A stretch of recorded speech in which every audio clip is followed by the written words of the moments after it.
आणि बुलेटिनच्या सुरुवातीला बातमी अतिशय मोठी आहे, कारण निलंबित पोलीस कासले आता पोलिसांच्या ताब्यात आहे। एकंदरीत आपण जर बघितलं तर कासलेने धनंजय मुंडे यांच्यावर गंभीर स्वरूपाचे आरोप केलेले होते। याशिवाय वाल्मिक कराड याला मारण्याची सुपारी देखील मला देण्यात आलेली होती असं सुद्धा यावेळेस कासलेनं सांगितलं होतं। वाल्मिक कराडचा एन्काउंटर करण्यास मला सांगण्यात आलेलं होतं असं देखील कासलेचं म्हणणं होतं। आणि अखेर आता कासलेला पोलिसांनी ताब्यात घेतलेलं आहे। आज सकाळीच स्वारगेट पोलिसांनी कासलेला ताब्यात घेतलेला आहे। त्या दरम्यानची आपण ही साम टीव्हीची एक्सक्लुझिव्ह दृश्य सुद्धा पाहू शकतोय। पुण्यातली ही दृश्य आहेत, स्वारगेट पोलिसांची ही दृश्य आहे। स्वारगेट पोलिसांनी कासलेला ताब्यात घेतलेला आहे आणि त्या दरम्यानची ही दृश्य ही आपण पाहतोय। साम टीव्हीची एक्सक्लुझिव्ह दृश्य आहेत।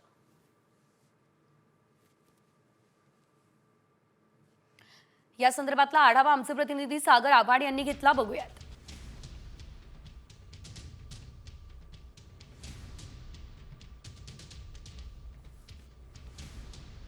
रणजित कासले याला बीड पोलिसांनी ताब्यात घेतलेला आहे। ज्या हॉटेलमध्ये रणजित कासले थांबलेला होता त्याचं सीसीटीव्ही आपण आता या ठिकाणी पाहूया। आपण जर बघितलं तर बीड पोलिसांची गाडी जी आहे ती या ठिकाणी लागलेली आपल्याला पाहायला मिळते।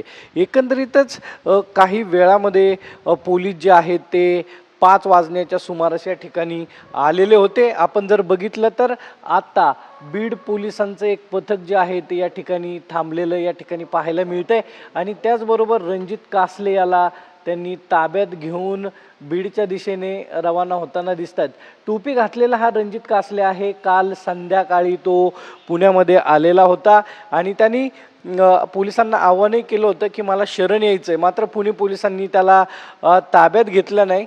मात्र या सर्व प्रक्रियेमध्ये बीड पोलीस पुण्यामध्ये दाखल झाली आणि ज्या हॉटेलमध्ये तो राहत होता त्याला बीड पोलिसांनी ताब्यात घेतलेला आहे आणि पुढील कारवाई जी आहे ती आता बीड पोलिसांकडून सुरू आहे। एकंदरीत आपण बघितलं तर 10 ते 12 पोलीस जे आहेत ते या ठिकाणी आलेले होते। रणजित कासले या ठिकाणी मुक्कामी थांबलेला होता आणि आता त्याचं जे म्हणणं आहे किंवा त्याच्यावर जे गुन्हे दाखल आहेत त्या संदर्भात आता बीड पोलिसांकडून त्याच्यावरती कारवाई केली जाणार आहे।